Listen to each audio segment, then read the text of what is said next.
حالہ lunch break کے بعد lift کی طرف بڑھ رہی تھی۔ آج وہ اکیلی تھی۔ سویرا پچھلے 2 دن سے کسی رشتہ دار کی شادی کی وجہ سے آفس نہیں آ رہی تھی۔ وہ اپنی ہی جون میں چلی جا رہی تھی جب اسے اپنی ٹانگوں سے کوئی زور سے ٹکراتا ہوا محسوس ہوا۔ وہ لڑکھڑا کر سنبھلی اور اس وجود کو بھی باہوں میں سمیٹا جو اسے ٹکرا کر گرنے والا تھا۔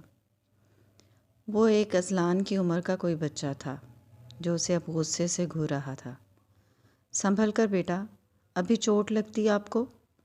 اس نے پیار سے اسے ہاتھوں سے پکڑ کر کھڑا کیا اور گھٹنوں کے بل اس کے سامنے بیٹھ گئی، جو اب بھی اسے خفگی سے گھور رہا تھا۔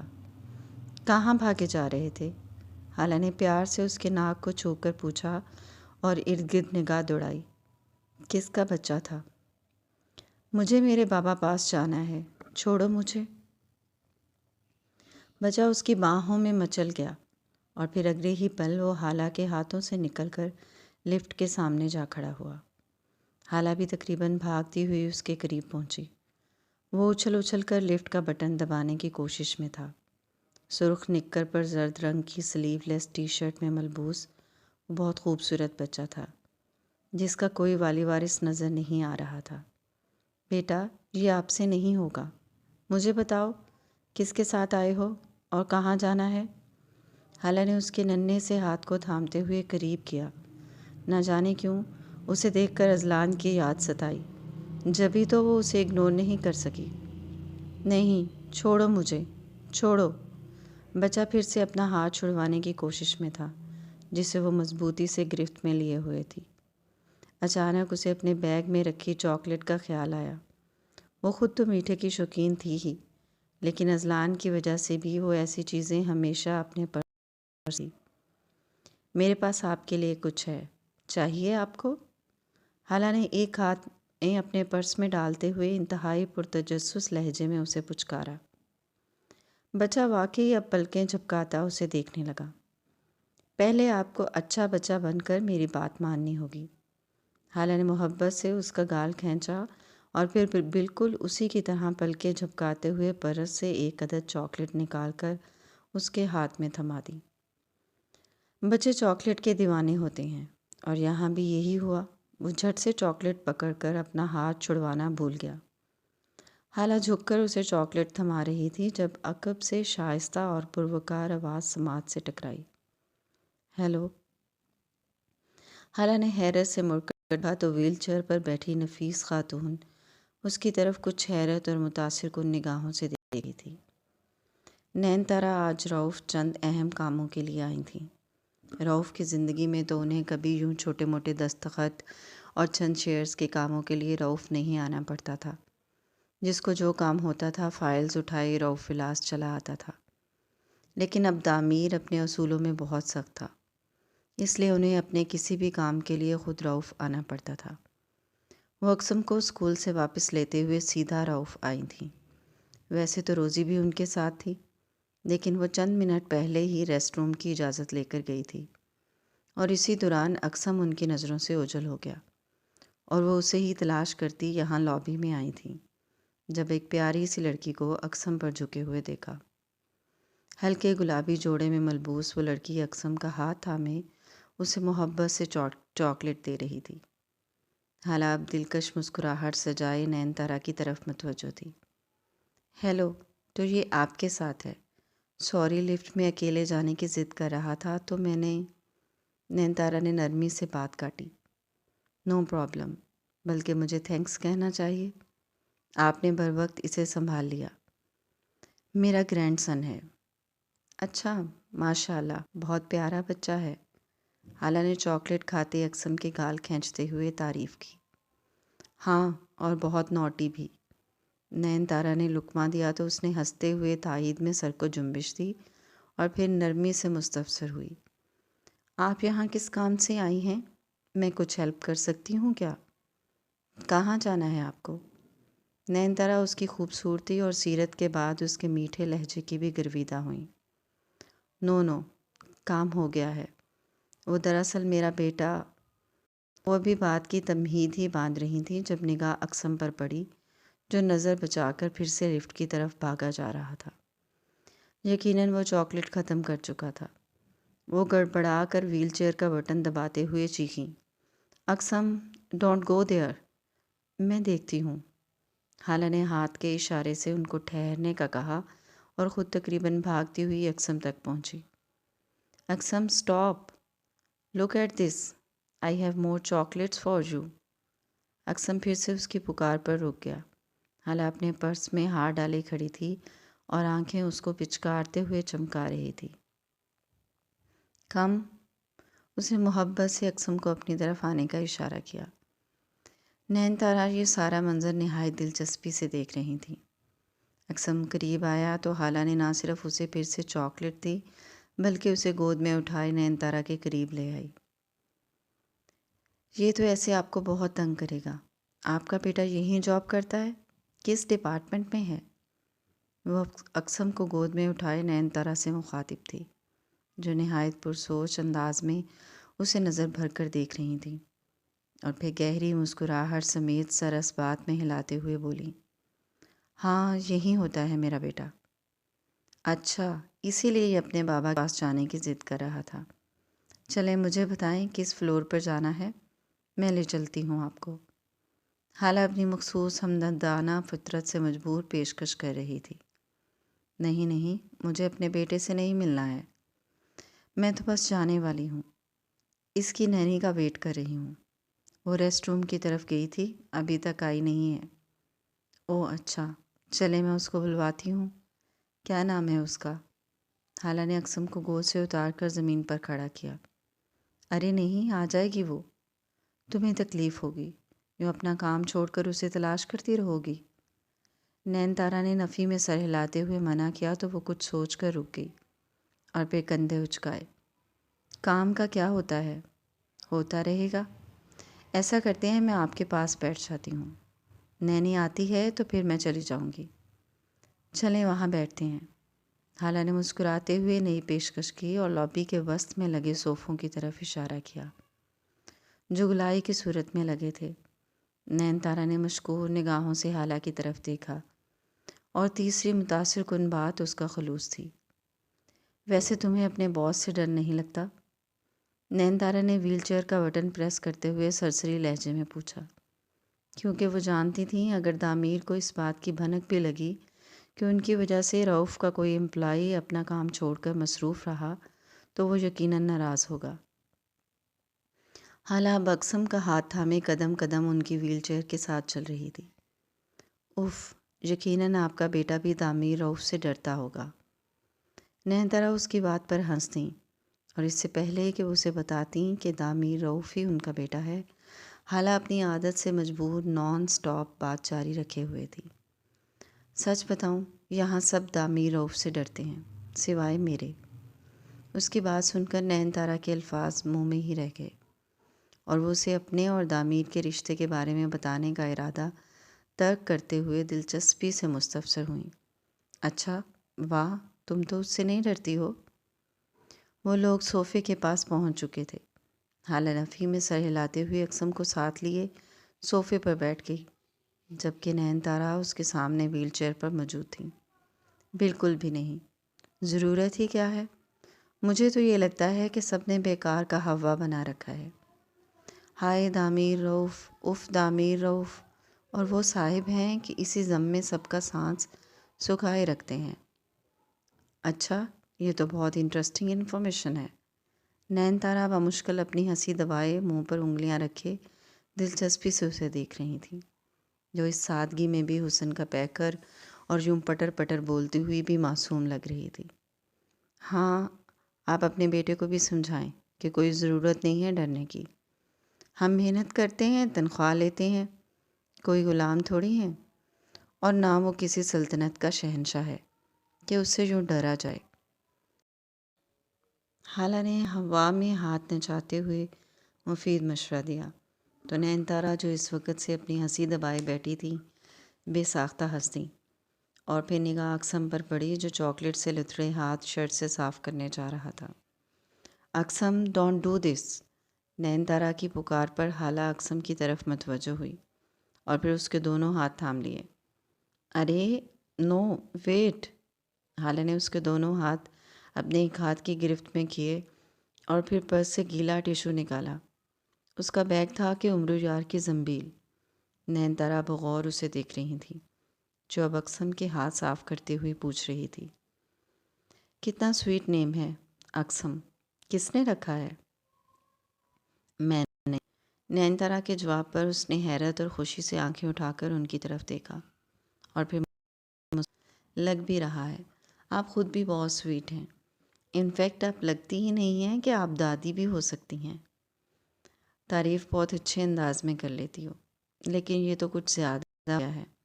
ویسے تمہارا نام کیا ہے؟ نین تارا نے ہنستے ہوئے پوچھا، اور دل ہی دل میں خود کو ملامت کی۔ اتنی دیر سے وہ اس کی گرویدہ ہو رہی تھیں اور نام تک پوچھنا یاد نہیں رہا۔ حالا، اس نے اقسم کا ہاتھ صاف کرتے ہوئے بعد ٹشو کو رول کیا، تمہارا اپنا نام بہت خوبصورت ہے۔ نین تارا کی آنکھوں میں اس کا سراپا چمک رہا تھا۔ Thank you. وہ مسکرائی اور اٹھ کر پاس رکھے کوڑا دان میں ٹشو کو پھینک دیا۔ اتنی ہی دیر میں روزی ان لوگوں کے پاس آ کھڑی ہوئی۔ نین تارا نے گہری سانس لی اور پھر خوش دلی سے اسے روزی کے ساتھ متعارف کروایا۔ حالا، یہ روزی ہے، اقسم کی نینی۔ ہیلو۔ حالا نے مسکراتے ہوئے روزی کو دیکھا، جس نے مسکراہٹ کا تبادلہ کرتے ہوئے سر ہلایا۔ آنٹی چلیں پھر میں چلتی ہوں، بہت اچھا لگا آپ سے باتیں کر کے اور اقسم سے مل کر۔ حالا نے پرس بند کرتے ہوئے اجازت طلب کی اور پھر جھک کر شرارت سے اقسم کا ناک کھینچا، جو صوفے پر بیٹھا ٹانگیں ہلا رہا تھا۔ تم کمال ہو، ورنہ یہ تو روزی کی بات بھی اتنے آرام سے نہیں مانتا ہے۔ نین تارا نے خوش دلی سے اس کی تعریف کی۔ وہ واقعی تعریف کے قابل تھی۔ کوئی کمال نہیں، اقسم بہت اچھا بچہ ہے۔ نین تارا نے اس بات میں سر ہلایا تو وہ گھڑی پر وقت دیکھتے ہوئے ہڑبڑائی اور پھر نین تارا کی طرف دیکھ کر مسکرائی۔ اوکے، میں چلتی ہوں، بہت اچھا لگا آپ سے مل کر۔ مجھے بھی۔ تھینک یو اگین، نین تارا نے محبت سے دیکھتے ہوئے کہا، اور حالا بس مسکرا کر رہ گئی، اور پھر وہ اقسم کو گڈ بائے ہاتھ ہلاتی ہوئی تیزی سے لفٹ کی طرف بڑھنے لگی۔ وہ اب لفٹ کے سامنے کھڑی تھی جب نین تارا ریسیپشن ڈیسک کے پاس پہنچی اور وہاں کھڑی ماریا کو اشارہ کیا۔ ماریا، مجھے اس لڑکی کی مکمل ڈیٹیل چاہیے۔ ماریا نے حیرت سے لفٹ کے پاس کھڑی حالا کو دیکھا اور پھر مؤدب انداز میں سر ہلایا۔ جی میم، شور۔ وہ رؤف کے بیرونی گیٹ کی طرف جا رہی تھیں، لیکن آنکھوں میں انوکھی سی چمک تھی۔ حالا نے انہیں پہلی ہی ملاقات میں اپنا اسیر کر لیا تھا۔ اس کے متعلق کچھ بھی جانے بنا بہت آگے تک سوچنے لگی تھیں۔ حالا تازہ دھلے چہرے کے ساتھ کمرے سے نکل کر لاؤنج میں آئی، جہاں سامنے ہی میرب کچن میں مصروف نظر آ رہی تھی۔ بچے اس وقت ٹیوشن کے لیے جاتے تھے، اس لیے گھر میں خاموشی چھائی تھی۔ اذلان ایک طرف بیٹھا کارٹون دیکھ رہا تھا۔ یہی وہ 3 گھنٹے ہوتے تھے جب وہ سکون میں ہوتا تھا۔ حالا جیسے ہی گھر میں داخل ہوتی، اس کی پہلی فرمائش یہی ہوتی، مما ٹی وی پر کارٹون لگا دیں، اور حالا بھی جھٹ سے ٹی وی آن کرتی، کارٹونز والا چینل لگاتی اور خود واش روم میں گھس جاتی۔ اسے احمد ہاؤس واپس آئے 1 ہفتے سے زیادہ ہو چکا تھا۔ میرب 3 دن منہ پھلا کر میکے بیٹھے رہنے کے بعد خود ہی گھر واپس آ گئی تھی۔ ہاں، البتہ حالا کے ساتھ اس کا سلوک پہلے سے زیادہ بدتر ہو گیا تھا، مگر اب حالا اس کی پرواہ نہیں کرتی تھی۔ مغرب تو وہ رؤف سے واپس آتی تھی اور پھر آتے ہی اس کے ساتھ کام میں لگ جاتی۔ اس کے بعد سونے سے پہلے اذلان کو پڑھاتی اور پھر عشاء کی نماز کے بعد ایسی نیند آتی کہ اسے خود کا ہوش نہیں رہتا۔ اور اب بھی وہ 15 منٹ پہلے گھر آئی تھی اور اب کچن کی طرف ہی جا رہی تھی، جہاں پورے دن کے برتن سنک میں سجے اس کا انتظار کر رہے تھے۔ ہمیشہ احمد اس سے پہلے گھر میں موجود ہوتا تھا، لیکن آج نظر نہیں آ رہا تھا۔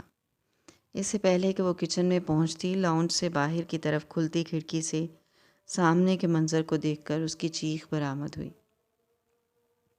ریحان چچا مصطفیٰ کے چچا تھے، جو 2 اجنبی آدمیوں کے ساتھ مل کر احمد کو بازوؤں سے سہارا دیے گھر میں داخل ہو رہے تھے، اور اس کی ایک ٹانگ پٹیوں میں جکڑی ہوئی تھی۔ چہرے پر گہرے چوٹ کے نشان تھے اور سر پر بھی پٹی بندھی تھی۔ مصطفیٰ کے بعد سے تو اب اسے حادثوں سے خوف آنے لگا تھا، اور اسی لیے احمد کو اس حالت میں دیکھ کر چیخ نکل گئی۔ ریحان چچا لاؤنج میں آتے ہی دونوں آدمیوں کو احمد کو کمرے کی طرف کا اشارہ کرنے لگے۔ حالہ جو منہ پر ہاتھ رکھے کھڑی تھی حواس باختہ سی آگے بڑھی۔ بھائی یہ کیسے ہوا؟ وہ احمد کے سامنے کھڑی دلگیر لہجے میں پوچھ رہی تھی، اور پھر احمد کے جواب نہ دینے پر میرب کو آوازیں دینے لگی۔ بھابھی بھابھی! میرب جو اس کے یوں پکارنے پر جھنجھلا کر باہر نکلی تھی، احمد کو ایسی حالت میں دیکھ کر گھبرا کر چیختی ہوئی آگے بڑھی۔ یا خدا احمد، کیا ہوا یہ؟ ایک دم سے چھوٹے سے گھر میں واویلا مچ گیا تھا۔ احمد جو پہلے ہی تکلیف سے بمشکل لب بھینچے ہوئے تھا، تیوری چڑھائے بولا، بس چپ بھی کرو تم دونوں۔ دیکھا ریحان، میں نے اسی لیے ان کو بتانے سے منع کیا تھا۔ احمد نے بے بسی سے ریحان چچا کی طرف دیکھا، جو اسے بمشکل سہارا دیے کمرے میں لے جا رہے تھے۔ حادثہ آج صبح ہی پیش آیا تھا، اور احمد نے گھر اطلاع دینے سے منع کر دیا تھا۔ حالہ اور میرب روتے ہوئے ساتھ چل رہی تھیں۔ وہ لوگ یوں ہی آگے پیچھے چلتے ہوئے کمرے میں داخل ہوئے۔ ہو کیا ہے یہ تو بتا دیں، حالہ نے اب کی بار احمد کے بجائے ریحان کی طرف دیکھتے ہوئے پریشان لہجے میں پوچھا۔ ٹانگ فریکچر ہو گئی ہے، آج صبح آفس جاتے ہوئے حادثہ ہوا ہے، اللہ نے بہت بچت کی ہے۔ یہ سنتے ہی میرب اونچا اونچا رونے لگی، جبکہ وہ دہل کر پھٹی پھٹی آنکھوں سے احمد کی طرف دیکھ رہی تھی، جو تکلیف سے کرہاتے ہوئے اب ریحان کا سہارا لیتے ہوئے بیڈ پر لیٹ رہا تھا۔ چپ کرو میرب، بس قسمت میں تھی چوٹ لگ گئی، اللہ کا شکر ادا کرو۔ احمد اتنی تکلیف میں بھی میرب کو دلاسا دے رہا تھا۔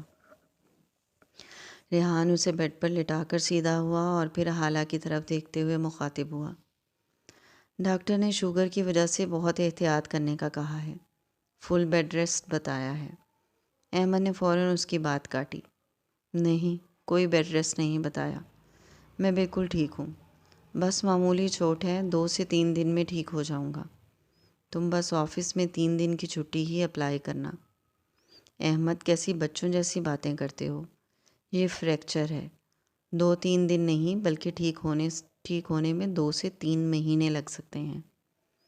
ریحان نے ڈپٹتے ہوئے کہا تو احمد نے بے بسی سے سانس خارج کی۔ حالہ اور میرب اب بیڈ کے کنارے پر پریشان حال کھڑی تھیں۔ اور کیسی باتیں کروں، یہ گھر کیسے چلے گا اگر میں 3 ماہ یوں ہی بستر پر پڑا رہا؟ حالہ نے فوراً بے چینی سے نفی میں سر ہلایا۔ بھائی پریشان مت ہو، میں ہوں نا، آپ کو پورا ریسٹ کرنا ہے جتنا ڈاکٹر نے بتایا ہے۔ حالہ باہر آ کر میری بات سنو بیٹا۔ ریحان نے الجھے سے لہجے میں حالہ کو پکارا اور کمرے سے باہر نکل گئے۔ وہ ریحان چچا کے پیچھے لاؤنج میں آ گئی، جہاں وہ پریشان کھڑے پیشانی سہلا رہے تھے، اور حالہ کو دیکھتے ہی ایک ٹھنڈی آہ خارج کی۔ حالہ اب دم سادھے چہرہ اوپر کیے ان کے سامنے کھڑی تھی۔ چہرے پر پریشانی کے ساتھ ساتھ تکلیف کے آثار واضح تھے۔ حالہ میں تم سے کچھ نہیں چھپاؤں گا، کمرے میں احمد کے سامنے تو میں نے 2 سے 3 ماہ کا کہا ہے، لیکن ڈاکٹرز کے مطابق ٹانگ 6 ماہ یا اس سے بھی زیادہ عرصے میں پوری طرح ٹھیک ہوگی، اور احمد ہے کہ ضد پر اڑا ہے کہ گھر کا خرچ کیسے چلے گا۔ اگر یہ اسی طرح کرتا رہا تو 6 ماہ کا وقت سال پر چلا جائے گا۔ نہیں، میں ایسا نہیں ہونے دوں گی، حالہ نے تڑپ کر سر نفی میں ہلایا۔ ریحان چچا نے اس کے سر پر ہاتھ رکھ دیا۔ مصطفیٰ کے بعد اس سے تعلق رکھنے والے رشتہ داروں میں صرف ایک وہی تھے جو اس کا ہر طرح سے ساتھ رہے تھے، اور اب ان کی مدد سے ہی اس نے مصطفیٰ کے بھائیوں پر اپنے حصے کے لیے کیس دائر کیا تھا، کیونکہ وہ اذلان کو تو مصطفیٰ کا وارث نہیں مانتے تھے، ساتھ ساتھ حالہ کو بھی مصطفیٰ کی وراثت کا حصہ دینے سے انکاری تھے۔ ریحان چچا اب اس کے سر پر ہاتھ رکھے کہہ رہے تھے، جیتی رہو، اور ہاں، میری اپنے جاننے والے ایک وکیل سے بات ہوئی ہے، اس نے کچھ پیپرز تیار کیے ہیں، تم تفصیل سے پڑھ کر دستخط کر دینا، پھر ہم مرتضیٰ اور اسد کو بھجوا دیں گے۔ وہ خاموشی سے چہرہ اٹھائے ان کی طرف دیکھ رہی تھی، آنکھوں میں فقط بے یقینی تھی۔ کیا ہوا؟ ایسے کیوں دیکھ رہی ہو؟ چاچو، کبھی دل کہتا ہے میں ان سے کچھ نہ لوں، سب اللہ پر چھوڑ دوں، اور اللہ بہتر فیصلہ کرے گا۔ مجھ میں اتنی سکت اور ہمت نہیں ہے۔ دیکھو حالہ، اپنے حق کے لیے لڑنا سیکھو۔ تمہارا حق ہے، تمہیں وہ حصہ ملنا چاہیے۔ اللہ بھی اپنے حق کے لیے آواز اٹھانے والوں کو ساتھ دیتا ہے۔ ریحان چچا نے اس کے سر پر ہاتھ اٹھاتے ہوئے ناراضگی سے کہا۔ وہ پلکیں جھپکاتی سر کو اس بات میں جنبش دینے لگی۔ جی چلو میں چلتا ہوں۔ احمد کو میڈیسن اپنی نگرانی میں دینا۔ خدا حافظ۔ وہ ہاتھ کو سر تک لے جاتے ہوئے بولے اور پھر بیرونی دروازے کی طرف چل دیے۔ خدا حافظ۔ وہ آہستگی سے پلٹی، ایک نگاہ ٹی وی پر نظریں جمائے بیٹھے اذلان پر ڈالی، اور پھر چھوٹے چھوٹے قدم اٹھاتی ابھی کمرے کی چوکھٹ تک ہی پہنچی تھی جب اندر سے آتی آوازوں نے قدم اور دل دونوں جکڑ لیے۔ یہ سب آپ کی اس حالہ کی وجہ سے ہے۔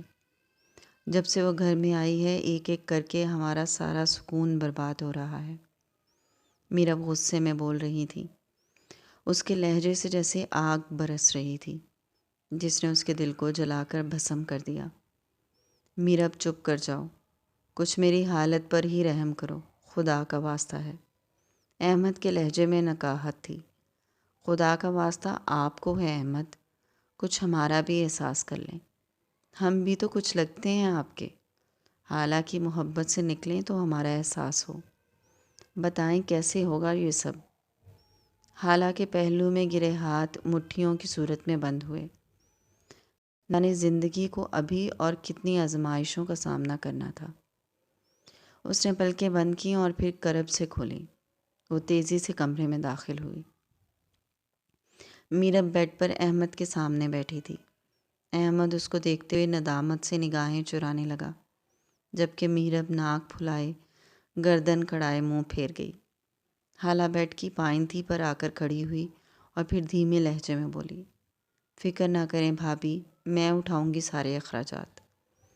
میرب نے نخوت سے ناک چڑھائی، جبکہ احمد نے نکاہت سے سر نفی میں ہلایا۔ حالہ گڑیا، تم کیسے کرو گی سب؟ تمہارے اپنے گھر کی قسط اور پھر اذلان کے اسکول کی فیس۔ میرب ایک جھٹکے سے اپنی جگہ سے اٹھی اور پھر منہ میں بڑبڑاتی ہوئی کمرے سے باہر نکل گئی۔ حالہ آہستہ آہستہ چلتی ہوئی احمد کے سرہانے تک آئی اور میرب جس جگہ کو چھوڑ کر گئی تھی وہیں بیٹھ گئی۔ میں نے سب سوچ لیا ہے بھائی، گھر میں کرائے پر چڑھا رہی ہوں اور اذلان بھی اب باقی بچوں کے ساتھ ہی اسکول جائے گا۔ احمد نے اداس صورت بنائی اور اس کے جھکے سر کو دکھ سے دیکھا۔ تمہارا خواب ہے اذلان کو اچھے اسکول میں پڑھانا، اس کی بنیاد ویسی نہیں رہے گی۔ بھائی دنیا میں سب بڑے لوگ اچھے اسکولوں میں ہی تو نہیں پڑھے ہوتے۔ اس نے چہرہ اوپر اٹھایا تو لبوں پر درد بھری مسکان تھی اور آنکھوں میں نمی۔ احمد نے اس کے دکھ کو محسوس کرتے ہوئے لب سختی سے بینچ لیے۔ اس کی آنکھیں بھی نمکین پانی سے بھر گئی تھیں۔ میں شرمندہ ہوں تم سے۔ احمد کی آواز بھاری ہو گئی تھی۔ وہ ضبط کے آخری دہانے پر تھا، لیکن آنسوؤں نے دل پر بوجھ بڑھا دیا تھا۔ حالہ نے تڑپ کر سر نفی میں ہلایا، ہونٹوں کو آپس میں ملایا تو آنسو ضبط کرنے کے سبب چہرہ سرخ ہونے لگا۔ بھائی ایسے مت کہیں، اتنا عرصہ اخراجات اٹھاتے رہے تو کیا وہ میرا فرض تھا، اور یہ میرا فرض ہے۔ تم میرب کی باتوں کو دل پر مت لینا۔ احمد کے لہجے اور آنکھوں میں بے بسی جھلک رہی۔ حالہ نے نرمی سے اس کے ہاتھ کو اپنے ہاتھ میں لیا۔ فکر مت کریں بھائی، میں انہیں غلط نہیں سمجھتی۔ ہر لڑکی چاہتی ہے کہ ایک گھر ہو اور وہ صرف اس کا ہو، لیکن دیکھیں میں کتنی بری ہوں، بار بار ان کے گھر میں آ جاتی ہوں۔ آنسو اس کی آنکھوں سے ٹپک کر احمد کے ہاتھوں کو بھگو رہے تھے، اور پھر وہ بے ساختہ احمد کے کندھے پر سر رکھے سسک اٹھی۔ احمد کی بے بس آنکھیں چھت کو گھور رہی تھیں۔ زندگی اتنی مشکل کیوں تھی؟ وہ حالہ کو خوش دیکھنا چاہتا تھا، اور قدرت بار بار اسے حالہ کے آنسو دکھا رہی تھی۔ اب تو دل اس کے آنسوؤں سے چھلنی ہو چکا تھا۔ یہ شہر کے لگژری اپارٹمنٹ کا منظر تھا، جہاں وہ لاؤنج میں رانیہ کی آنکھوں پر ہاتھ رکھے کھڑا تھا۔ سامنے میز پر ایک عدد کیک، بکے اور پیک کیے ہوئے گفٹس رکھے ہوئے تھے۔ میز کو خوب سجایا گیا تھا۔ دل کی شکل کے سرخ اور سنہری غبارے اور ہیپی برتھ ڈے کے حروف دیوار پر لگے تھے۔ یہ سب اہتمام رانیہ کی سالگرہ کے لیے تھا۔ شہیر نے رانیہ کی آنکھوں پر رکھے ہاتھوں کو آہستگی سے ہٹایا اور دھیرے سے کان میں سرگوشی کی۔ سرپرائز، شہیر نے پرجوش لہجے میں کہا اور پھر بتیسی نکالے رانیہ کی طرف دیکھا، جو سفید رنگ کے جدید لباس میں ملبوس میک اپ کی تہیں دلکش تو دکھائی دے رہی تھی لیکن خوش نہیں۔ شہیر پریشان سا اس کے چہرے پر جھکا۔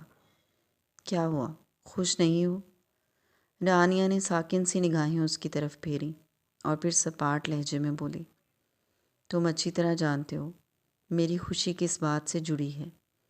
شہیر نے لب بھینچے سر کو ہلایا اور پھر اسے کندھوں سے تھام لیا، جو اب باقاعدہ منہ پھلائے اس کی طرف دیکھ بھی نہیں رہی تھی۔ بہت اچھے سے جانتا ہوں، لیکن بیبی ابھی ہمیں یہ لمحے انجوائے کرنے کی بہت ضرورت ہے۔ کل ہم جب ہسبینڈ وائف بن جائیں گے تو وہی رسپانسبلٹیز، وہی لڑائی جھگڑے۔ رانیہ نے ایک جھٹکے سے چہرہ اس کی طرف موڑا اور غصے سے گھورتے ہوئے اس کے ہاتھ اپنے کندھوں پر سے جھٹک دیے۔ شہیر، وٹ ڈو یو مین؟ شادی کے بعد تم مجھ سے ایسی محبت نہیں کرو گے؟ ارے میرے کہنے کا یہ مطلب نہیں تھا، وہ گڑبڑایا۔ اور کیا مطلب ہو سکتا ہے؟ یہی تو کہہ رہے ہو تم۔ شہیر، جو ایک لمحے کے لیے تو سٹپٹا پڑ گیا تھا لیکن پھر کمال اداکاری سے بات سنبھالتے ہوئے فاصلہ ختم کیا اور اس کے گال پر ہاتھ رکھے۔ رانیہ، رانیہ، بہت ایموشنل ہو تم۔ I love you so much baby and love you forever. میں نے تو بس ایک جنرل بات کی ہے، اس کا مطلب یہ تو نہیں کہ میرا پیار ایسا نہیں رہے گا۔ میں تمہارا شہیر ہوں، میں ایسا ہی رہوں گا۔ تم جانتے ہو شہیر، جیسا نقشہ تم نے ابھی کھینچا تھا میں تعمیر کے ساتھ ویسی ہی لائف گزار کر آئی ہوں۔ پلیز آئندہ کبھی ایسی بات مت کرنا۔ اوکے اوکے، کان پکڑ کر معافی مانگتا ہوں۔ وہ جھٹ سے دونوں کان پکڑ کر بچوں کی طرح صورت بنائے کھڑا ہو گیا، جبکہ رانیہ اسی طرح بیزار صورت بنائے بولی، شہیر، 7 مہینے ہو چکے ہیں، ہم اس معاملے کو لٹکا رہے ہیں۔ میں جانتی ہوں تعمیر کو وہ بہت سیلفش ہے، کبھی مجھے ڈائیورس نہیں دے گا۔ ہاں ٹھیک کہہ رہی ہو، کچھ اور سوچنا پڑے گا۔ شہیر نے پرسوچ لہجے میں ٹھوڑی کو سہلاتے ہوئے کہا تو وہ جھنجھلا کر پیچھے ہوئی اور دانت پر دانت جمائے غرائی۔ کیا سوچنا پڑے گا؟ اتنے منتھ سے ہم سوچ ہی تو رہے ہیں، اور وہاں اس کی ماں ہے مجھے تانے دے رہی ہے۔ رانیہ، اب ایسے تو مت کرو، میں یہ سب تمہارے لیے ہی تو کر رہا ہوں۔ اوکے پرومس، اگر ان 15 دن میں وہ تمہیں ڈائیورس دینے پر رضامند نہیں ہوا تو ہم خلا کے پیپرز بھجوا دیں گے۔ اب ہیپی؟ وہ پھر سے 2 قدم آگے بڑھا۔ رانیہ نے خفا سی نگاہیں اس کی طرف پھیری۔ ڈونٹ وری بیبی، 9 کٹ تک کیک، پھر ہم باہر جانا ہے۔ وہ اب اس کا ہاتھ تھامے میز کی طرف بڑھ رہا تھا۔ رانیہ نے سر جھٹکا اور مسکرا دی۔ وہ اب کم از کم شہیر کے ساتھ ایسے لمحوں کو خراب نہیں کرنا چاہتی تھی۔ روف ولاس رات کے پہلے پہر میں روشنیوں سے جگمگا رہا تھا۔ اداسیوں کے اس محل میں آج کہیں کچھ تو الگ تھا، کہیں تو کسی کے دل میں امید کی ایک کرن جگمگا اٹھی تھی۔ یہ نین تارا کے کمرے کا منظر تھا، جہاں وہ سنگھار میز کے سامنے بیٹھی اپنے ہاتھوں پر مساج کی صورت میں موئسچرائزر لگا رہی تھیں، اور پاس کھڑی نوشین کے ہاتھ میں ایک لفافہ تھا جس میں ان تمام لڑکیوں کی تصویریں تھیں جو آج ہی میرج بیورو سے آئی تھیں۔ نوشین نے تصاویر کو لفافے میں سے نکالا اور پھر نین تارا کی طرف بڑھایا۔ ایک سے بڑھ خوبصورت اور پاکستان کے جانے مانے مالدار گھرانوں کی لڑکیاں تھیں۔ وہ تصویروں کی طرف دیکھے بنا پرسکون لہجے میں بولی، رہنے دو، اب ان سب کی ضرورت نہیں رہی۔ نوشین نے حیرت سے ان کی طرف دیکھا۔ پچھلے 2 ہفتے سے تو وہ ان تصاویر کا انتظار کر رہی تھیں اور آج کہہ رہی تھیں کہ ان سب کی ضرورت نہیں رہی۔ کیوں، کیا ارادہ بدل لیا ہے؟ وہ چھمبے سے پوچھ رہی تھی۔ نہیں۔ نین تارا ہاتھوں کو آپس میں مسلتے ہوئے معنی خیز انداز میں مسکرائیں۔ کیا بات ہے؟ آپ حیران کر رہی ہیں مجھے۔ اگر میری آنکھیں دھوکہ نہیں کھا رہی ہیں تو بہت خوش بھی نظر آ رہی ہیں۔ نوشین نے بھویں سکیڑ کر اپنی حیرت کا اظہار کیا۔ نین تارا نے اس کی حیرت زدہ چہرے کو شیشے کے عکس میں دیکھا اور مسکراہٹ مزید گہری کی۔ تمہیں تو میری خوشی ہمیشہ سے حیران کرتی ہے۔ ہاں تو پھر اب اور کتنی دیر یوں ہی حیرت میں رکھیں گی؟ نوشین کی بےتابی پر وہ قہقہا لگا کر ہنس پڑی اور پھر اسٹول کو گھماتی اس کی طرف مڑی۔ لڑکی پسند آ گئی ہے مجھے۔ ان کی آنکھیں چمک رہی تھیں۔ نوشین نے تعصب سے سر ہلایا۔ وہ سمجھی شاید وہ پہلے سے یہ تصویریں دیکھ چکی تھیں۔ اچھا، ان میں سے کون سی ہے؟ ان میں سے نہیں ہے۔ تو پھر کیا موبائل میں ہے تصویر؟ نوشی ابرو اچکائے پوچھ رہی تھی۔ نین تارا نے نفی میں سر ہلایا اور اسے خود کو بیڈ پر شفٹ کرنے کا اشارہ کرتے ہوئے بولی، میں نے وہ تصویر میں نہیں دیکھی بلکہ اپنے سامنے لائیو دیکھی ہے۔ نوشی نے لفافہ ایک طرف میز پر رکھا اور پھر ان کے کندھوں سے تھام کر اٹھایا۔ آپ کی آنکھوں کی چمک سے تو لگ رہا ہے بہت خوبصورت ہے وہ۔ انہیں بیڈ پر بٹھا چکی تھی اور اب گراؤنڈ پر تکیے اور کشن درست کر رہی تھی۔ نین تارا نے گہری مگر پرسکون سانس خارج کی۔ میں نے خوبصورتی پر رکھنے کا زاویہ بدل لیا ہے۔ مطلب وہ خوبصورت نہیں ہے؟ نوشین ایک لمحے کے لیے حیران ہوئی۔ وہ تو ہمیشہ سے بہت حسن پرست تھیں۔ پھر اب کیا؟ میں نے یہ کب کہا؟ وہ تو بہت زیادہ خوبصورت ہے۔ انفیکٹ رانیہ کے آرٹیفیشل حسن سے بہت مختلف، سادہ اور دل موہ لینے والا حسن۔ پھر مجھے اس کی خوبصورتی نے متاثر نہیں کیا۔ خوبصورتی سے ایک بار دھوکہ کھا چکی ہوں، اب بار بار نہیں کھاؤں گی۔ وہ تکیوں سے ٹیک لگا چکی تھی اور نوشی اب ان کی ٹانگوں کو سیدھا کر رہی تھی۔ مجھے اس کے اندر کی اچھائی نے متاثر کیا ہے، حالانکہ وہ ہمارے اسٹیٹس سے میچ نہیں کرتی۔ کہاں ملی آپ کو ایسی لڑکی؟ نوشین نے کمفرٹر کھول کر ان کی ٹانگوں پر پھیلاتے ہوئے پرتجسس لہجے میں سوال کیا۔ رؤف میں۔ تو کیا دامیر بابا اسے جانتے ہیں؟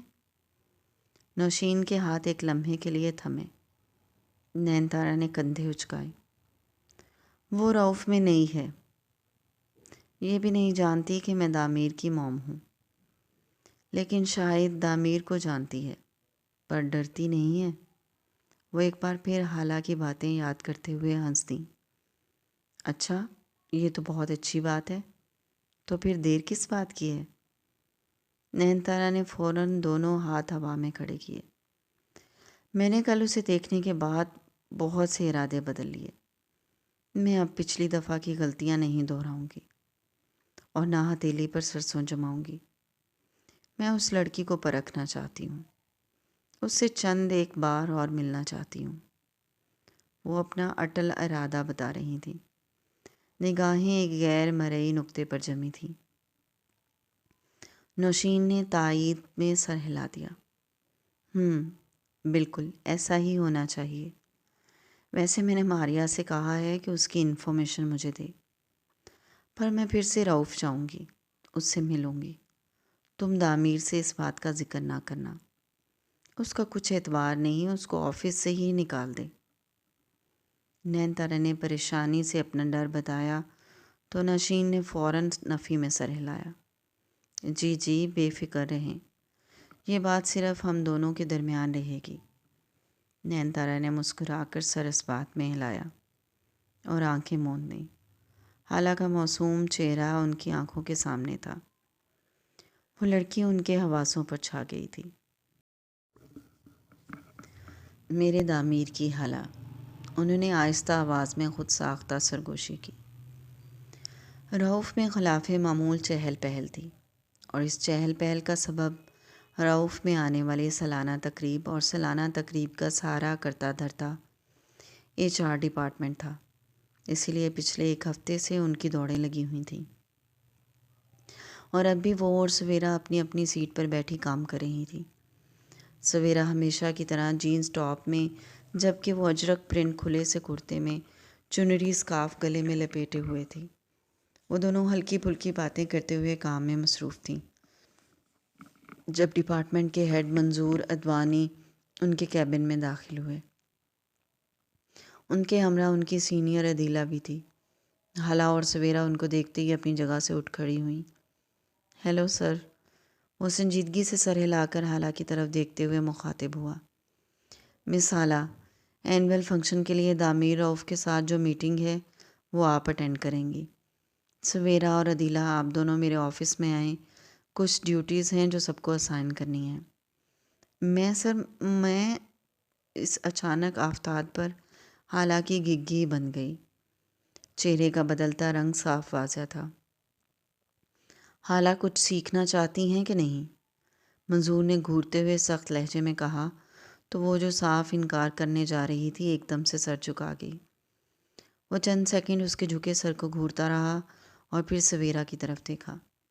آپ اور عدیلہ میرے آفس میں آئیے۔ منظور ادوانی کے جاتے ہی حالہ نے منہ بسور کر سویرا کی طرف دیکھا۔ مجھے پتہ ہے سر، منظور نے یہ جان بوجھ کر کیا ہے۔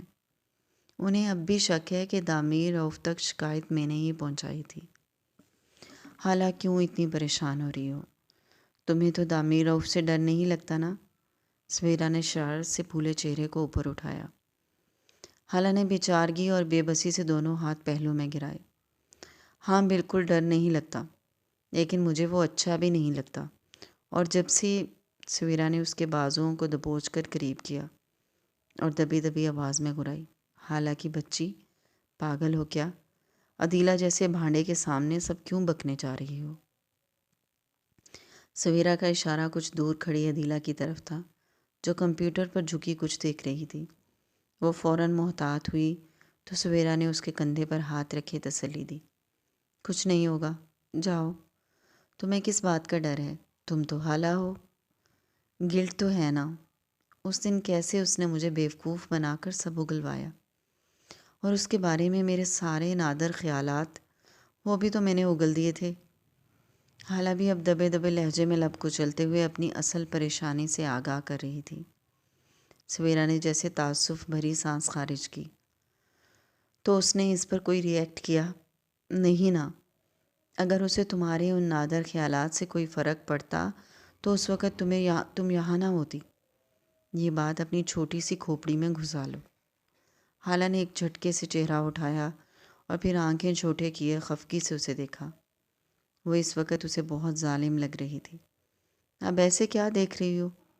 جاؤ، اس سے پہلے کہ سر منظور تمہیں فائر کر دیں۔ سویرا نے اس کے کندھے پر چپت لگائی تو وہ زور زور سے سر ہلانے لگی۔ اوکے، جا رہی ہوں۔ اگر میرے ساتھ کچھ بھی برا ہوا تو دیکھنا میں… وہ دانت پیستے ہوئے کہتے کہتے رکی۔ سویرا کی ہنسی چھوٹ گئی۔ حالہ تم کچھ نہیں کر سکتی ہو، وہ دامیر رؤف ہے، اس کمپنی کا مالک ہے، اور ہماری حیثیت اس کے سامنے ایک چونٹی جیسی ہے۔ اب جاؤ۔ سویرا نے اسے سخت الفاظ میں اوقات سمجھائی اور خود عدیلہ کی طرف متوجہ ہوئی۔ حالہ چند سیکنڈ یوں ہی روبوٹ کی طرح کھڑی رہی، پھر بے دلی سے پاس رکھے نوٹ پیڈ اور قلم کو اٹھایا اور گہری سانس خارج کرتی ہوئی آگے بڑھی۔ وہ تقریباً 3 سے 4 منٹ کے بعد دامیر کے آفس کے سامنے استقبالیہ کاؤنٹر پر کھڑی تھی۔ اس نے کاؤنٹر پر کونیاں جمائیں اور پھر پورے اعتماد لہجے میں بولی، HR ڈپارٹمنٹ سے ہوں، سر کے ساتھ میٹنگ ہے۔ کاؤنٹر کے دوسری طرف موجود لڑکی نے پیشہ ورانہ انداز میں سر ہلایا۔ ویٹ۔ وہ کمپیوٹر اسکرین پر کچھ دیکھ رہی تھی۔ حالہ نے ایک طائرانہ نگاہ چاروں طرف گھمائی۔ پورے رؤف میں اس سے زیادہ شاندار جگہ کوئی نہیں تھی۔ وہ کسی سلطنت کا شہنشاہ نہیں۔ اسے اپنے ہی کہا گیا جملہ غلط لگ رہا تھا۔ کیا یہ جگہ کسی سلطنت کے شہنشاہ سے کم تھی؟ جی مس حالہ، آپ ویٹ کریں، ابھی اس میٹنگ کے بعد آپ کو اندر بھیجتی ہوں۔ لڑکی کی آواز پر وہ چونکی اور پھر سر کو دھیرے سے خم دیتی کچھ دور رکھے کاؤچ پر جا بیٹھی۔ وہ خود کو پرسکون کر رہی تھی۔ اسے وہاں بیٹھے 10 منٹ ہوئے تھے جب اس لڑکی نے پکارا، مس حالہ جائیے، سر ویٹ کر رہے ہیں۔ نہ جانے کیوں پورے 10 منٹ کی محنت 1 سیکنڈ میں درہم برہم ہوئی۔ اسے لگا اس کی ٹانگیں کانپ رہی ہیں۔ کیا وہ دامیر رؤف سے ڈرتی ہے؟ خود ساختہ سوال تھا۔ اس نے ہاتھ میں تھامے نوٹ پیڈ پر گرفت مضبوط کی، گلے میں اسکارف کو درست کیا اور قدم آفس کی طرف بڑھا دیے۔ وہ دروازے پر ایک پل کے لیے رکی، لیکن اگلے ہی پل ہلکی سی دستک کے بعد دروازہ کھول دیا۔ ایک سوندھی اور بیش قیمت پرفیوم کی خوشبو نے استقبال کیا تھا، اور اس کے لہجے میں خود بخود عاجزی در آئی۔ سر، میں آئی کم ان؟ سامنے صوفے پر بیٹھے دامیر نے سر اٹھا کر اس کی طرف دیکھا۔ سیاہ 3 پیس سوٹ میں ملبوس وہ آنکھیں سکیڑے اسے دیکھ رہا تھا۔ اسے بالکل توقع نہیں تھی کہ HR ڈپارٹمنٹ سے میٹنگ کے لیے وہ آئے گی۔ حالہ، لاشعور میں محفوظ نام ذہن کے پردوں پر گونجا۔ اس کی یادداشت بہت اچھی تھی، اور اسے کبھی کبھی اپنی اس عادت سے الجھن ہوتی تھی۔ وہ دروازے میں کھڑی اس کے جواب کی منتظر تھی۔ چند سیکنڈ گزر گئے تھے۔ یس، کم ان، گمبھیر لہجے میں اجازت دی۔ حالہ سنبھل کر قدم اٹھاتی اندر داخل ہوئی، دروازہ بند کیا اور چھوٹے چھوٹے قدم اٹھاتی میز تک آئی۔ Have a seat please. وہ جو اس پر نظر جمائے بیٹھا تھا، سیٹ کی پشت پر ٹیک لگاتے ہوئے روب سے کہا۔ حالہ جو ہر سانس کے ساتھ خود کو مضبوط رہنے کی تلقین کر رہی تھی، ہر گزرتے سیکنڈ میں دل لرز رہا تھا۔ اس دن بھی یہی تھا جس کے سامنے وہ پٹر پٹر بول گئی تھی، لیکن آج وہ دامیر رؤف تھا۔ وہ سمجھ نہیں پا رہی تھی اندر کے احساسات نفرت کے ہیں یا خوف کے۔ تھینک یو، اس نے دھیرے سے کہا۔ کرسی کھینچی تو ہاتھ میں پکڑا نوٹ پیڈ فرش پر جا گرا۔ اف، اس کا دل کیا اسی میز سے سر پٹخ لے۔ دامیر نے ایک ابرو اچکائے اسے دیکھا، جو فوراً فرش پر بیٹھ گئی تھی۔ وہ سوچ ہی رہا تھا آج کیا گرائے گی، اور نوٹ پیڈ زمین پر تھا۔ وہ نیچے بیٹھی سر پر زور سے ہاتھ مارتی نوٹ پیڈ اٹھا رہی تھی۔ دامیر تھوڑا سا اچک کر دیکھ رہا تھا۔ جب وہ نوٹ پیڈ اٹھائے اوپر ہوئی، اور پھر سپاٹ چہرے کے ساتھ کرسی پر بیٹھ گئی، جیسے کچھ نہیں ہوا۔ دامیر اب گہری نگاہیں اس پر گاڑے بیٹھا تھا۔ اسے خود سے نفرت کرنے والے لوگوں کو اپنے سامنے یوں زیر ہوتے دیکھ کر سکون ملتا تھا، اور اب بھی کچھ ایسا ہی سکون مل رہا تھا۔ حالہ اس کے یوں دیکھنے پر بری طرح پریشان ہوئی۔ اسی پل دروازے پر دستک کے بعد ملازم ٹرے تھامے آفس میں داخل ہوا، جس میں ایک کافی کا مگ سجا تھا۔ اس نے میز کے قریب آ کر سلیقے سے مگ کو میز پر رکھا۔ ایک کافی مس حالہ کے لیے۔ حالہ نے چونک کر اس کی طرف دیکھا تو وہ نام نہیں بھولا تھا۔ وہ معنی خیز مسکراہٹ سجائے کہہ رہا تھا، نو تھینکس، مجھے کافی پسند نہیں ہے۔ حالہ نے سپاٹ لہجے میں منع کیا، لیکن وہ یوں ہی سوالیہ انداز میں اس کی طرف دیکھ رہا تھا، جیسے یقین نہ ہو۔ حالہ نے مزید وضاحت دی، کڑوی ہوتی ہے۔ اس نے کڑوی پر زور دیا تو دامیر ایک لمحے کے لیے ٹھٹکا، اور پھر گردن موڑے ملازم سے مخاطب ہوا۔ اوکے، تم اس کے لیے چائے لے آئیے۔ اب کی بار اس نے حالہ کی طرف نہیں دیکھا تھا۔ وہ بھی لبوں کو آپس میں ملائے کچھ کہتے کہتے رک گئی۔ ذہن نے اسے لتاڑا تھا، کیوں اتنا رد عمل ظاہر کر رہی تھی؟ اسے نارمل رہنا تھا۔ ملازم نے سر تسلیم خم کیا، لیکن اس سے پہلے کہ وہ مڑتا، دامیر نے پھر سے معنی خیز انداز میں کہا، شوگر زیادہ رکھیے گا، اور پھر بڑے انداز سے ابرو اٹھائے حالہ کی طرف دیکھا۔ ایم آئی رائٹ مس حالہ؟ یس سر۔ وہ گڑبڑا گئی۔ وہ کسی کو بھی نروس کرنے کا ہنر خوب جانتا تھا، اور اب تو سامنے وہ لڑکی بیٹھی تھی جو اپنے پاؤں پر خود کلہاڑی مار چکی تھی۔ اس سے پہلے کہ حالہ کے ہاتھ پاؤں ٹھنڈے ہو جاتے، وہ ایک دم سے پیشہ ورانہ لہجے میں مخاطب ہوا، اوکے تو لیٹس سٹارٹ ورک۔ میں اس دفعہ کے فنکشن میں سب کچھ مختلف چاہتا ہوں۔ مجھے، حالہ نے خود کو پر اعتماد ظاہر کرتے ہوئے نوٹ پیڈ کو کھولا اور قلم کو اس پر سیٹ کیا، لیکن اس کے یوں اچانک رک جانے پر اس کی طرف دیکھا جو ہاتھوں کی مٹھی ہونٹوں پر رکھے تعصب سے اسے دیکھ رہا تھا۔ حالہ نے سوالیہ انداز میں اس کی طرف دیکھا اور دل میں دانت پیسے، اب کیا تکلیف ہے اس کو؟ آپ کو ٹائپنگ نہیں آتی؟ وہ حیرت سے پوچھ رہا تھا۔ حالہ نے فوراً نفی میں سر ہلایا۔ جھوٹ بولا حالہ، ذہن نے غلط وقت پر غلط مشورہ دیا۔ آتی ہے سر۔ دامیر نے اپنے لیپ ٹاپ پر انگلیاں چلائیں اور پھر اس کی طرف گھما دیا۔ تو ٹائپ کریں۔ حالہ نے ایک لمحے کے لیے تعجب بھری نظروں سے اس کی طرف دیکھا، جو چہرے پر ایسے تاثرات لیے بیٹھا تھا جیسے اس کی چوری پکڑ لی ہو۔ اس کی آنکھوں میں چمکتی ذہانت سامنے بیٹھی ذہین سے ذہین بندے کو بھی گھبراہٹ کا شکار کرنے کے لیے کافی تھی، اور وہاں تو حالہ تھی جو اسی کے سامنے اسی کی برائیاں کر چکی تھی۔ اس کو کیسے پتہ چلا کہ مجھے صحیح سے ٹائپنگ نہیں آتی ہے؟ حالہ نے تھوک نکلا اور دھڑکتے دل کو سنبھالتے ہوئے بڑے صباؤ سے لیپ ٹاپ اپنی طرف گھسیٹتے ہوئے بولی، شور سر، سٹارٹ کریں۔ وہ اب سیٹ کی پشت چھوڑ کر آگے ہو بیٹھا تھا، ہاتھوں کو آپس میں ملائے میز پر رکھا اور نگاہیں حالہ کے ہاتھوں پر ٹکا لیں۔ اف، کیا اسے یقین ہے مجھے ٹائپنگ نہیں آتی؟ دراصل اسے ہمیشہ سے ٹائپنگ کے مخصوص طریقہ کار سے چڑ رہی تھی۔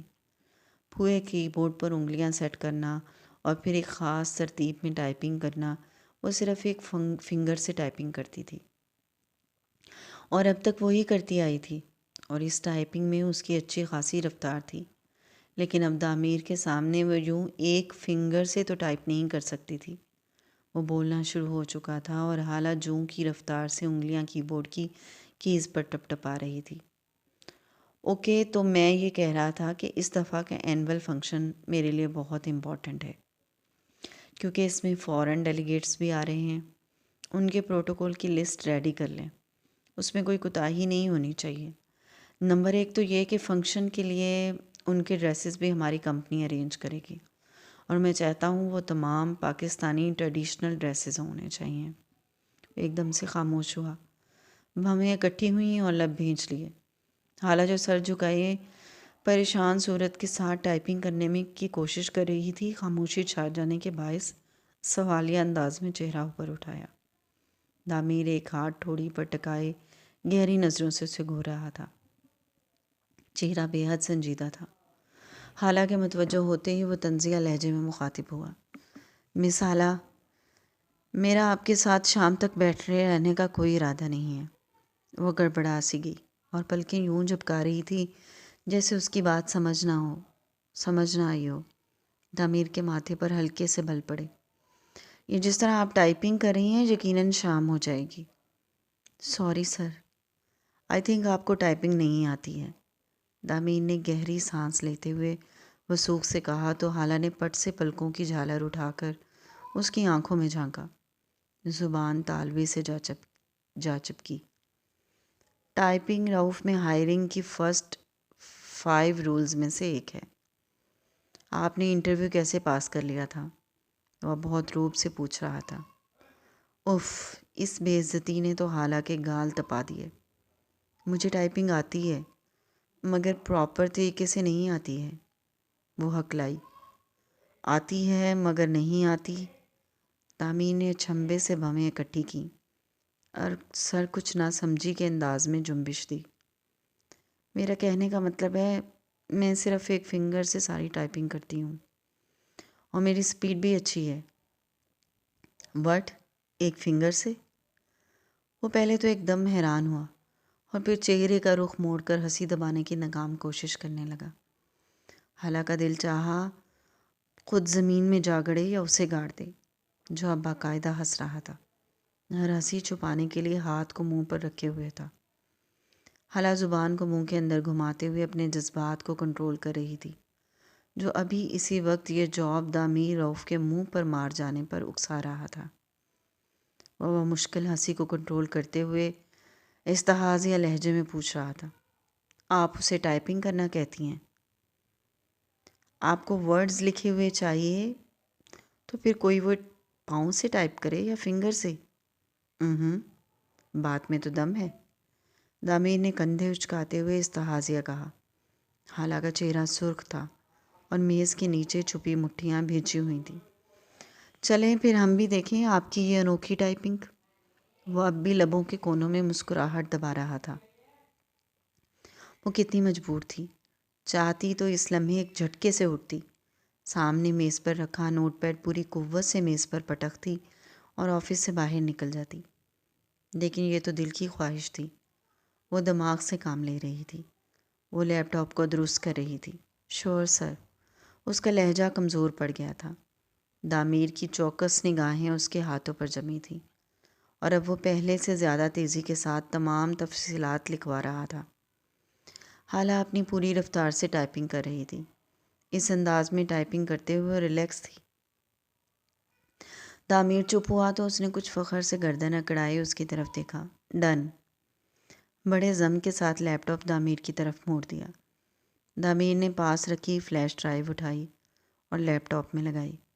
مس حالہ، آپ کے پاس صرف 15 دن ہیں، ٹائپنگ سیکھیں ورنہ آپ کو فائر کر دیا جائے گا، وہ نہایت پرسکون لہجے میں کہہ رہا تھا۔ حالہ جو بہت پر اعتماد کھڑی تھی، اس کے ان الفاظ پہ سارا اعتماد بھگ سے اڑ گیا۔ وہ اب فائل فلیش ڈرائیو میں کاپی کر رہا تھا۔ حالہ بت بنی کھڑی اسے گھور رہی تھی، انتہائی بے مروت انسان تھا، کوئی شاباشی تو دور کی بات، منہ پھاڑ کر جاب سے نکالنے کی دھمکی دے رہا تھا۔ یہ فائل، دامیر فلیش ڈرائیو حالہ کی طرف بڑھائے ہوئے تھا، جب آنکھوں کی پتلیاں سکوڑے اسے گھور رہی تھی۔ اب آپ جا سکتی ہیں، وہ انتہائی حد امیز لہجے میں کہتا خود اپنے لیپ ٹاپ پر مصروف ہو گیا۔ حالہ نے فوراً رخ موڑا اور تیزی سے کمرے سے باہر نکل آئی۔ باہر آ کر ضبط سے گہرے سانس لیے، آنکھیں اس بے عزتی پر گیلی ہو رہی تھیں۔ مصطفیٰ ٹھیک کہتا تھا، وہ کچھ اس طرح سے انسلٹ کرتا ہے کہ سامنے والا اس کی شخصیت کے روب تلے ہی دب کر رہ جاتا ہے اور اسے اپنی صفائی میں کچھ نہیں کہہ پاتا۔ وہ مریل قدم اٹھاتی لابی میں لگی لفٹ کی طرف بڑھ رہی تھی۔ وہ ابھی اپنے کیبن میں پہنچ کر کرسی پر بیٹھی ہی تھی کہ کندھے کے قریب سے سویرا کی آواز سنائی دی۔ وہ چہرے کو ہاتھوں سے ڈھانپے ہوئے تھی اور نوٹ پیڈ قلم سمیت اس کی گود میں دھرا تھا۔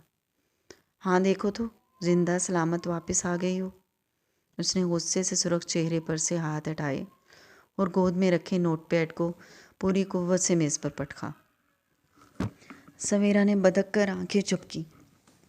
اف، اتنا غصہ! لگتا ہے یہ سارا غصہ دامیر رؤف پر اتر نہیں سکا، اسی لیے بیچارے ڈیسک کی شامت آئی ہے۔ میں حیران نہیں ہوں، کیونکہ اس کے آفس سے نکلنے والے ہر دوسرے انسان کے تاثرات لگ بھگ ایسے ہی ہوتے ہیں۔ چلو اٹھو، کافی پینے چلتے ہیں، وہ اس کے کندھے پر چپت لگاتی لاپرواہی سے کہہ رہی تھی۔ حالہ نے بے چارگی سے مڑ کر اس کی طرف دیکھا۔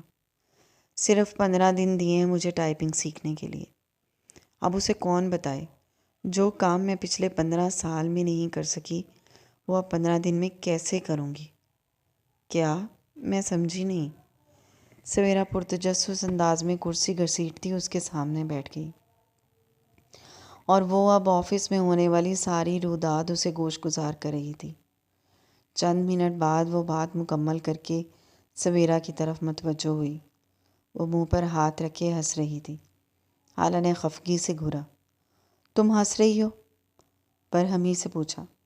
تو اور کیا کروں؟ تم میری انسلٹ پر ہنس رہی ہو۔ اس کا لہجہ انتہائی جارحانہ تھا، مگر سویرا پر تو جیسے کسی بات کا اثر ہی نہیں تھا۔ مزید قہقہا لگا کر ہنسنے لگی، اور پھر حالہ کے منہ پھلانے پر بامشکل ہنسی روک کر اس کے کندھے پر ہاتھ رکھا۔ میں تمہاری انسلٹ پر نہیں بلکہ اس سچویشن کو یاد کر کے ہنس رہی ہوں جب تعمیر ہنس رہا ہوگا تو کیسا لگ رہا ہوگا؟ زہر لگ رہا تھا۔ حالہ نے نخوت سے ناک چڑھائی اور چہرہ موڑ لیا۔ سویرا اس کی ناراضگی کی پرواہ کیے بنا شوخ لہجے میں بول رہی تھی۔ میں نہیں مانتی، اس کی تو مسکراہٹ ہی جان لیوا ہے، تو ہنسی کیسی ہوگی؟ اف! اس نے ایک ادا سے دائیں بائیں سر کو جھٹک دیے۔ حالہ نے اسے کھا جانے والی نظروں سے گھورا۔ ناک کے نتنے غصے سے پھول رہے تھے۔ مجھے تم اس وقت سخت بری لگ رہی ہو۔ شکر ہے زہر نہیں لگ رہی ہوں، وہ بتیسی نکالے ایسی حالت سے محظوظ ہو رہی تھی۔ دانت نکالنا بند کرو اور بتاؤ مجھے اب میں کیا کروں اور کہاں کہاں اپلائی کر سکتی ہوں؟ رعوف کے علاوہ کون سی کمپنیز ہیں ایسی؟ سویرا کے تاثرات فوراً غصے میں تبدیل ہوئے۔ چماٹ کھاؤ گی ایک؟ دوسری کمپنیز میں دھکے کھانے کے لیے تیار ہو؟ 15 دن میں ٹائپنگ سیکھنے کے لیے نہیں؟ مجھ سے نہیں ہوگا، حالہ نے مریل لہجے میں کہا اور کندھے مایوسی سے گرا دیے۔ تو کیا باقی کمپنیز میں ایک فنگر سے مکھیاں مارنے والی کو وہ ہنس کر لے لیں گے؟ سویرا نے اس کی کرسی کے ہاتھوں پر ہاتھ رکھتے ہوئے گھمایا۔ حالہ وہ دامیر رعوف ہے، 15 منٹ بعد اسے یہ یاد بھی نہیں رہے گا اس نے تمہیں کچھ وارن کیا تھا۔ ریلیکس ہو جاؤ پاگل لڑکی۔ سچ؟ وہ پوری آنکھیں کھولے پوچھ رہی تھی، چہرے پر بے یقینی تھی۔ اب اس کا مطلب یہ ہرگز نہیں ہے کہ تم ٹائپنگ ہی نہ سیکھو۔ اچھی بات ہے نا، اس بہانے تمہیں ٹائپنگ آ جائے گی۔ میں ہیلپ کرتی ہوں تمہاری۔ حالہ نے اس کی طرف دیکھا، چہرے پر کوف تھی۔ ڈونٹ وری، سویرا نے محبت سے اس کے چہرے کو تھوڑی سے تھام کر پچکارا، لیکن وہ اب بھی مضطرب دکھائی دے رہی تھی۔